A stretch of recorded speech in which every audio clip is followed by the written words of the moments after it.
everyone. Good morning. Welcome to the class with me, Miss Deta. Are you ready for today's class? So, how do you do?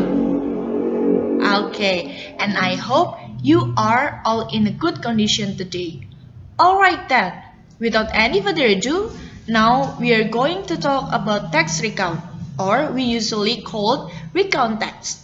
But before that, why do we have to learn Recontacts? Can anyone guess? Okay, so we have to learn Recontacts because this text aims to provide the information or entertain the readers who read this paper.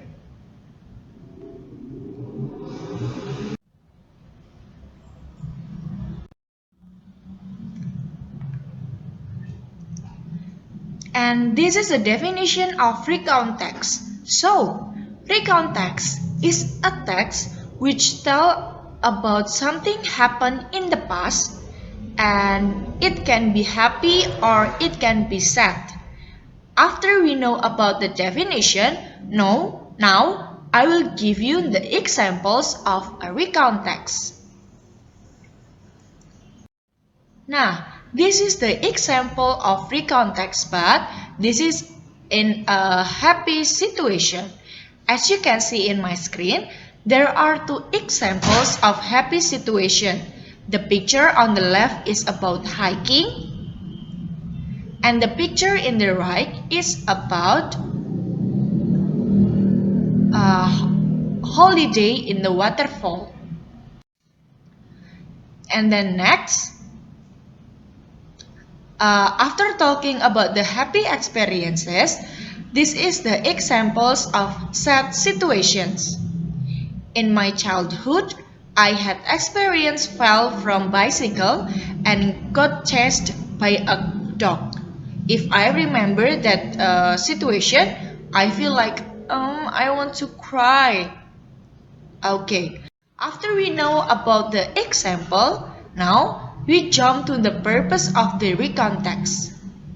Then, every text has a purpose, and these are some of the purpose of the Recontacts. The first is to share the unique or unusual experience. Second is to retell something unforgettable. Third, to give an information about an incident. The third is to give an information about the incident, and the last is to make the readers learn something about the text.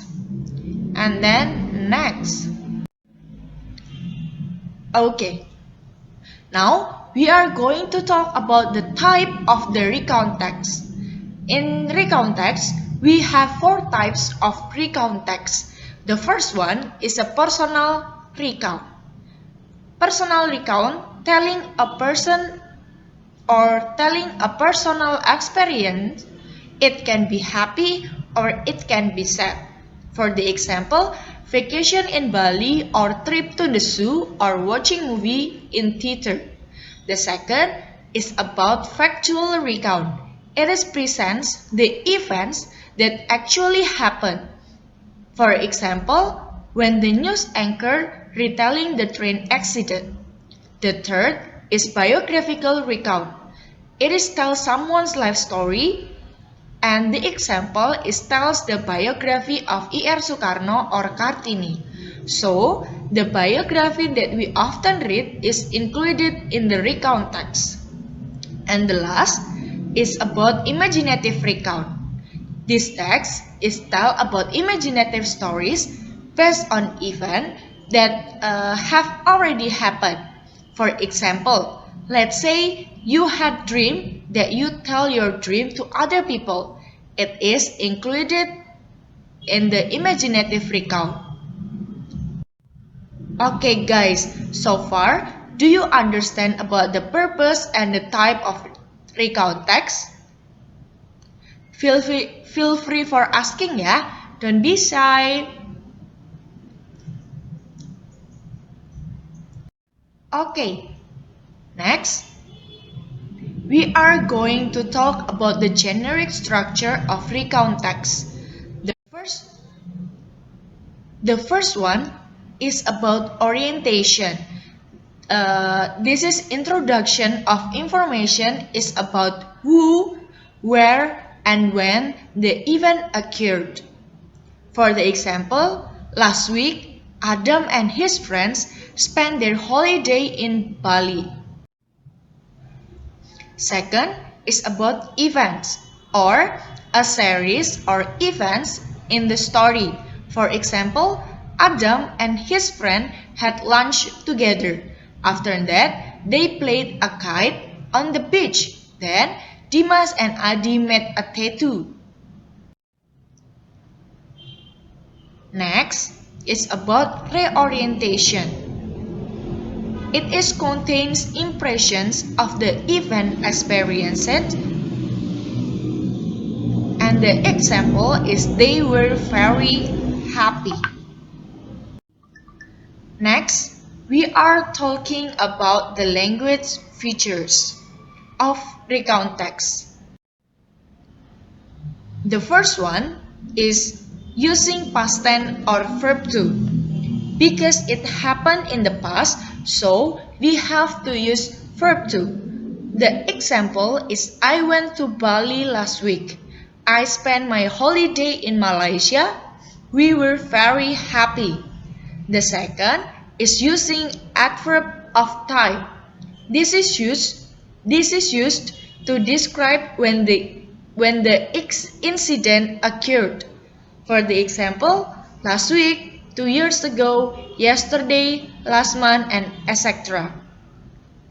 Third is using action verb atau biasa disebut dengan kata kerja. The example is played, work, went, bought, saw, ate, drank, and etc. The last is conjunction atau kata penghubung. And usually, the example of the conjunction is after that, then, next, so, thus, yet, and etc. Now, it's a reading time. Okay, I hope you get my point, ya guys. And once again, feel free for asking. Okay, and now it's a reading time. Please read this story as expressively as possible as if it's yours. Do you understand? So, I already give you a text with the generic structure. Then, you have to read the text with the expressively things. Jadi, kalian harus membaca teks ini dengan apa bisa dibilang ya? Kalian harus membaca teks ini dengan penuh ekspresi gitu. Habis itu kalian harus mengerti di mana letak orientation, events, and reorientation. Okay? Next, this is the second example. So, sama seperti teks yang pertama, Miss mau kalian untuk membaca teks ini dengan ekspresif atau dengan lantang dan dengan penghayatan yang lebih. After that, you can know where is the orientation, where is the event 1, where is the event 2, and the last is where is the reorientation. Okay? Read it carefully, then you can know where is the generic structure. Okay. And then, Hi everyone, I will tell you my story. My story is Holiday in My Grandpa's House.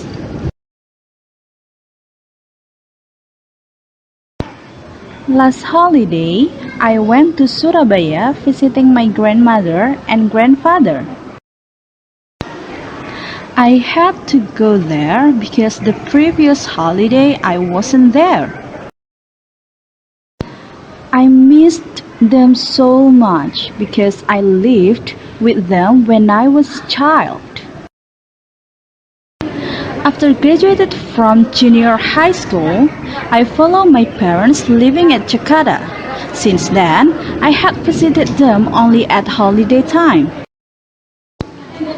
Unfortunately, I didn't have any ticket or either train and plane, so that I went to Surabaya by bus.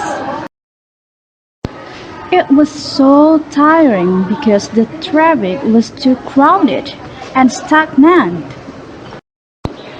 Normally, the trip needs around 24 until 28 hours, but my trip at that time took 40 hours from Jakarta to Surabaya. That made me mad. The madness and tiredness during the trip had gone after I met my grandma and grandpa. They looked old.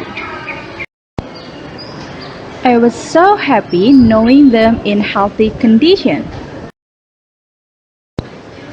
That is my experience. Thank you.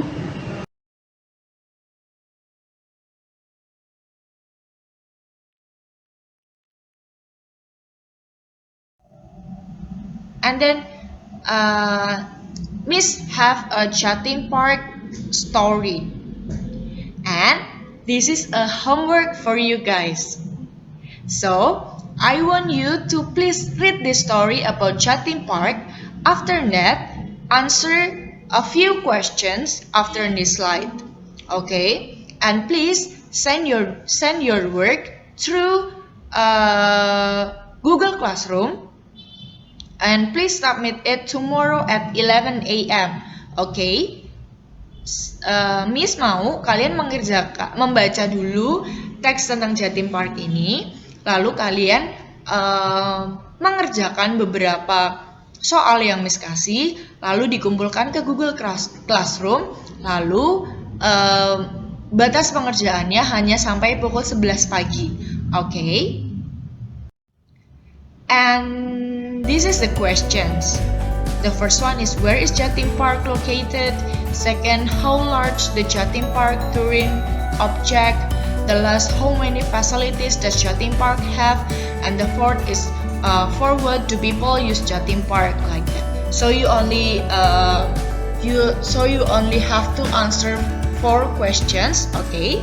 Then kumpulkan di Google Classroom maksimal besok jam 11, okay? And the last, thank you guys for listening my material. I hope you understand a lot about my presentation. And if you want to ask more about this material, you can chat me through WhatsApp and I will answer your questions. Okay guys, thank you. Have a nice day. Stay healthy, okay? Bye.